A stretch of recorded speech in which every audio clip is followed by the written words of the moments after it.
Salut à tous, bienvenue sur ma chaîne. Alors, Cadix, Barça, non vous ne rêvez pas, vous n'avez pas fait de mauvais rêves, de cauchemars ou quoi que ce soit, c'est la vraie vie. Le Barça ne sait plus jouer.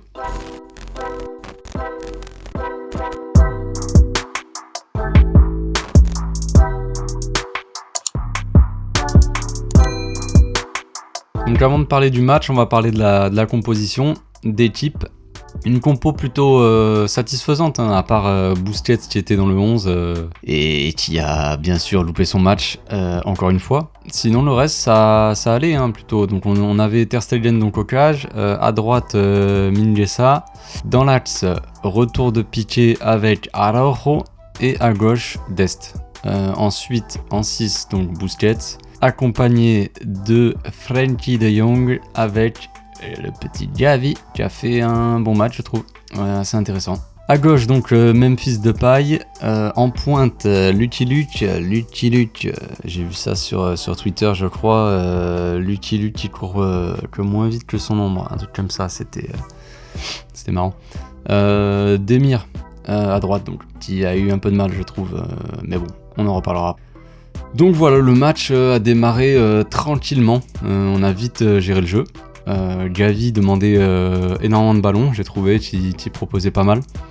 Ça bougeait bien au milieu, ça proposait beaucoup, ça combinait un peu entre Gavi, Frenkie, tout ça. On avait Memphis qui rentrait pas mal dans l'axe, avec Demir aussi qui rentrait pas mal dans l'axe pour combiner tout ça, c'était presque intéressant on va dire. Mais voilà, c'est tout. C'est tout, on pourrait arrêter la vidéo là. Donc après c'était fini, devant aucune connexion, aucune combinaison entre les joueurs, on voit bien qu'il n'y a aucun automatisme. Memphis s'est combiné avec Luke de Jong, mais bon, ce gars est d'une lenteur incroyable, j'ai jamais vu ça je crois. Il y a eu des mèmes sur Giroud qui courait à la vitesse la vitesse du son pendant la Coupe du Monde 2018, mais là c'est incroyable. En plus de ne pas courir vite, le gars a de tension quoi. Mais bon bref, Demir qui était assez mobile, il rentrait énormément dans l'axe pour proposer, il combinait pas mal avec les milieux de terrain ou même avec Memphis. Le problème c'est que de son côté il se passait pas grand chose, donc c'était très compliqué. L'association Demir-Mingueza en première mi-temps, c'était assez compliqué. De toute façon toutes nos attaques passaient par Dest et Memphis sur la gauche. Donc après on avait Araujo aussi qui faisait un bon début de match, principalement j'ai envie de dire pour une fois un peu plus, on le voyait dans la relance surtout. Il a fait quelques bonnes relances, une pour Dest à un moment sur un côté je crois, et de temps en temps il cassait la première ligne, voire même la deuxième ou la sixième ligne, bref. Je plaisante, il cassait pas mal de lignes, mais à part ça, malheureusement, il ne s'est rien passé en première mi-temps. Donc pour la deuxième mi-temps, Demir qui sortait, qui avait pas fait un très gros match, il a pas mal tenté, mais il a pas mal loupé aussi malheureusement, mais bon, le truc c'est que c'est un peu le seul qui tente des trucs, donc bon, d'un côté, on peut pas vraiment lui en vouloir. Donc voilà, donc on commençait par pas mal d'occasions, hein. Ça démarrait on va dire fort en deuxième mi-temps, gros raté de Memphis devant les cages, c'était le début du désespoir pour nous je crois. Donc il s'est rattrapé après avec une frappe assez dangereuse on va dire, la frappe du gauche là, que le gardien a plutôt bien repoussé parce qu'elle arrive quand même assez vite entre les jambes du joueur, genre, bon bref, bel arrêt. Donc ensuite, bon voilà, pas grand chose, grosse action aussi, grosse action de Negredo, et beau sauvetage de Ter Stegen donc. Après plus grand chose, à part le magnifique double carton jaune donc pour Frenkie. Pour moi, un peu scandaleux, hein. Ces deux fautes, c'est des cartons jaunes totalement inventés. Mais bon, l'arbitrage est magnifique, cette Liga est magnifique, les équipes proposent un jeu magnifique, tout va bien dans le meilleur des mondes. Donc voilà, une fois que De Jong s'est fait expulser, finito les gars, il n'y avait plus de jeu, il n'y avait plus rien. Il y a eu quand même un dernier bon raté de de Memphis sur une passe de Piqué. c'est magnifique le Barça en ce moment, c'est beau. Je ne sais pas comment il a fait, mais il l'a bien raté. Voilà, c'est très compliqué en ce moment. C'est très compliqué. Donc voilà, cerise sur le gâteau à la fin du match, Koeman expulsé carrément. Donc à voir si on reverra Koeman ou pas, mais en tout cas il sera pas là ce week-end. Donc voilà le superbe match auquel on a assisté. Je sais pas si vous avez réussi à rester éveillé jusqu'au bout du match. Moi j'ai eu du mal quand même, je me mettais des claques pour me réveiller. Donc voilà, rien ne s'arrange au fil des matchs. Toujours des matchs donc chiants, sans idée de jeu. Voilà, même si c'était un peu mieux que contre Grenade, mais bon franchement les gars, c'est le Barça ou c'est pas le Barça ? On sait plus, franchement on sait plus. Donc on va voir, les vanter, on va confondre les maillots ce week-end, ça se trouve, on va voir, on sait pas. En plus d'une tactique de jeu inexistante et des joueurs donc pas au niveau depuis on va dire le début de la saison pour être gentil, j'ai l'impression qu'il y a vraiment un problème de mental dans cette équipe, surtout depuis la défaite contre le Bayern. C'est très compliqué mentalement, on dirait que l'équipe est déprimée. Les joueurs, on dirait, n'ont plus confiance en eux. Énormément de ratés de Memphis. On dirait qu'il a pris un sacré coup derrière la tête après le Bayern, lui. Le match du Bayern, il n'a pas touché un ballon. Il s'est beaucoup fatigué dans le vent. Depuis, c'est très compliqué, les gars. Mais il n'y a pas que lui, de toute façon. Après, c'est pas le pire, mais bon, c'est horrible. Donc voilà, j'ai l'impression qu'il y a une belle cassure aussi entre les joueurs et le coach. Ils doivent bien voir qu'il n'est pas l'homme de la situation, quoi. Et en plus, si on continue à faire des matchs comme ça risque pas de s'arranger. Voilà, mais bon, pas le temps de chialer, les gars. Les matchs s'enchaînent tous les 3 jours et on va vite se retrouver à jouer des gros matchs qui seront décisifs pour la suite, quoi. Je connais pas le calendrier par cœur, mais déjà on va retrouver déjà Benfica la semaine prochaine, mardi je crois, ou mercredi, j'en sais rien. Et ensuite, il me semble qu'il y a des bons gros matchs. Bon, déjà, il y a le Classico retour de trêve, là, par là, le 24 octobre. Mais avant, je crois qu'on se tape l'Atlético ou Valence, ou j'en sais rien, je dis peut-être n'importe quoi, mais je crois qu'il y a des gros matchs quand même. Donc, ça va vite être compliqué. Déjà, si c'est compliqué contre Cadiz, contre Grenade, qu'est-ce que ça va être pour les autres, hein. Je pense qu'on va arriver au mieux 4ème. Mais franchement, c'est de pire en pire, j'y crois de moins en moins. J'ai l'impression, si on joue la Ligue Europa, c'est déjà beau, quoi. Donc on attend forcément beaucoup des retours, hein. Ansu Fati et Ousmane. Mais bon, vu le jeu en ce moment et la mentalité, les conditions... regardez dans quelles conditions ils vont faire leur retour. Ils arrivent dans une équipe déprimée, avec un coach qui fait n'importe quoi et qui est prêt à se faire virer à tout moment. Donc on va voir. C'est soit ça va nous mettre un coup de fouet, soit je préfère pas imaginer le pire. Donc on va arrêter là, on va pas porter la digne. Donc voilà, concernant les tops et les flops, on va commencer par les flops. C'est toujours pareil un peu, mais bon. Busquets donc. Busquets, match horrible, dégueulasse, je comprends pas trop ce qui se passe avec Busquets, même si ces dernières années on voit bien qu'il chute en niveau, que c'est plus ça Busquets, mais il passe d'une fin de saison plutôt bonne, je dirais, un Euro assez bon aussi, à un début de saison dégueulasse.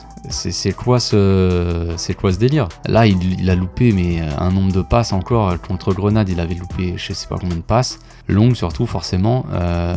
Mais là, c'est encore pareil, hein. Des mauvais choix dans le jeu. Des fois, il joue à une touche de balle, mais frère, tu la rends direct à l'adversaire. Qu'est-ce que tu fais ? Physiquement, il est à la rue. Avant, il pouvait nous sauver par un petit... moi, je le kiffe Busquets. Hein. J'adore Busquets, les gars. C'est une légende pour moi. C'est le joueur sous-coté de ces dernières années. On parlait beaucoup de Messi, on parlait beaucoup de la MSN, toutes ces conneries là. Mais Busquets, c'était le joueur de l'ombre. Le gars qui équilibrait toute l'équipe. Là, c'est le gars. C'est le point faible de l'équipe. Celui qui déséquilibre toute l'équipe. Il est passé de tout à rien, quoi. C'est très chiant, quoi. Donc voilà, faut mettre Frenkie. Bon, c'est pas un rouge, mais faut mettre Frenkie en 6 ou là du coup il va être obligé de remettre Busquets encore une fois, hein, contre les Levante, c'est magnifique.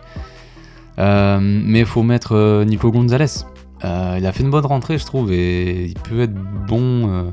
Il a fait une rentrée où il rentre à la fin du match, on est à 10, il y a énormément d'actions pour Cadiz, il joue en contre, tout ça c'est compliqué, mais même comme ça, je trouve qu'il a bien gardé le ballon, il est intéressant ce joueur-là, il faut l'utiliser. On utilise Gavi, c'est bien, on utilise Demir, c'est bien, mais Nico aussi, à voir. Franchement, il faut le mettre de plus en plus pour l'après Busquets, hein, si on peut dire après Busquets, même si pour moi il est déjà plus là physiquement.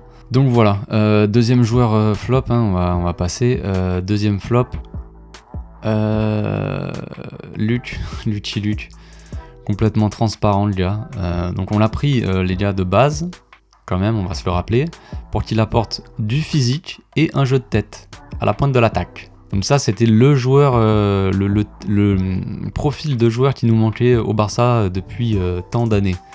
Ok, c'est quoi ce truc? On dirait que, tu sais, sur les sites de rencontres, là, tu vois une meuf hyper fraîche et en fait, tu arrives là-bas, c'est un gros barbu, on sait pas trop ce qu'il fait là, c'est Michel du 56. Donc voilà, on sait pas. Pourquoi pas, mais... pour Michel, hein. Ça peut être un mec sympa, mais concernant donc Lucky Luke, c'est n'importe quoi. Au moindre contact, le gars, on dirait qu'il se chie. Il va pas au contact, le gars. Là, on parle pas de la tête du gros raté contre Grenade la dernière fois, mais le gars est inexistant. Il est transparent, quoi. Donc voilà. Bon, après pour sa défense, il arrive peut-être dans le pire moment du Barça depuis le début des années 2000, quoi. Donc je comprends un peu. Ça met pas en confiance, mais quand même. On a hâte qu'ils repartent bien au chaud là, à Séville, à la maison là. Celui-ci, perso, t'apporte rien, frère. Mon troisième flop, l'arbitrage. L'arbitrage, j'aime pas parler de l'arbitrage, je dis ça comme si j'étais un professionnel depuis 10 ans, j'aime pas parler de l'arbitrage, les gars, mais bon, on aurait pu parler par exemple de Mingueza, qui a fait une première mi-temps très moyenne quand même. Il était correct, il était bon défensivement, mais offensivement, voilà, ça. J'ai envie de dire que Jordi Alba nous manque, hein, parce que Dest sur la droite et Alba sur la gauche, ça serait mieux en ce moment. Si encore il y avait Baldé, mais non, il s'est blessé. Enfin, vraiment, on joue très mal. Il n'y a pas d'idée de jeu, il n'y a rien, mais on a quand même pas de chance avec ces putains de blessés. Bref.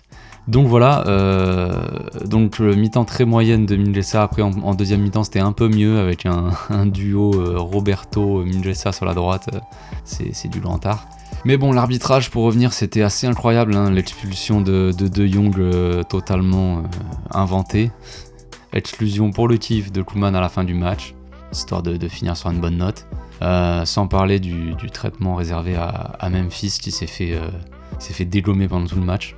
Donc voilà, l'arbitrage, même à la fin du match, quand le ballon est sur le terrain, bon, après Busquets il cherche un peu, il tire sur le joueur, mais le ballon est dans la surface de réparation, frère. Tu arrêtes le jeu, enfin je sais pas, c'est quoi cet arbitre, c'est quoi ce...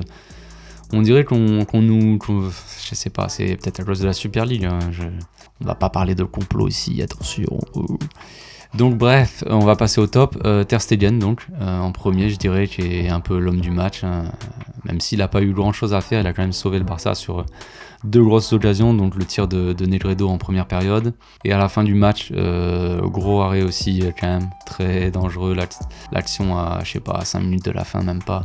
Grosse action de Cadiz, il n'y avait plus personne sur notre côté gauche. Voilà, frappe repoussée, et puis après l'autre, la balle, elle retourne sur lui, elle sort direct, bref. On va dire un peu un coup de chance, mais bon. Deuxième top, Araujo. Je pourrais mettre Piqué aussi dans le lot, genre une petite doublette Piqué-Araujo. Mais on va rester sur Araujo quand même, parce que Piqué, bon voilà, on l'a compris. Donc le gars toujours présent, hein, il a fait parler le physique comme d'habitude. En plus, il s'est permis de faire des relances intéressantes. En première période surtout. Donc c'est cool, il s'améliore dans le domaine, hein. On sait que son point faible c'est la relance. Voilà, s'il commence à faire des relances intéressantes sur du jeu long, c'est plutôt sympa. Plutôt sympa pour la suite, on verra. Hein. Après, pour mon troisième top, je dirais que j'en ai pas vraiment, mais je pourrais mettre Gavi.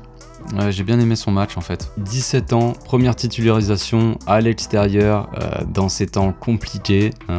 Il a proposé donc énormément, comme je disais. Il a amené beaucoup de mouvements, ce qui manque énormément à ce Barça en ce moment, même depuis longtemps. Donc.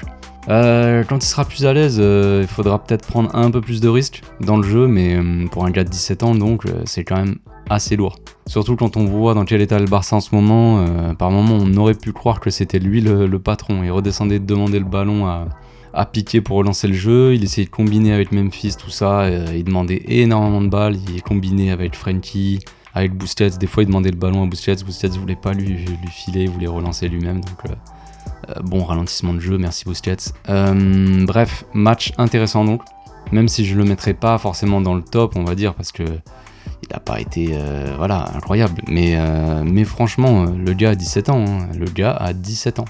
Alors, regardez un milieu de terrain, regardez Sergi Roberto et regardez Gavi. Sergi Roberto, ça fait, je sais même pas, j'ai l'impression que ça fait 40 ans qu'il est là, mais... donc ouais, ça fait 10 ans qu'il est là, Sergi Roberto, pourtant il est pas à l'aise le gamin. Et l'autre, 17 ans, bah, patron le gars, patron du milieu, donc voilà, c'est que du bon pour l'avenir, hein. Donc on va rester sur cette petite note positive, on va s'arrêter là, donc.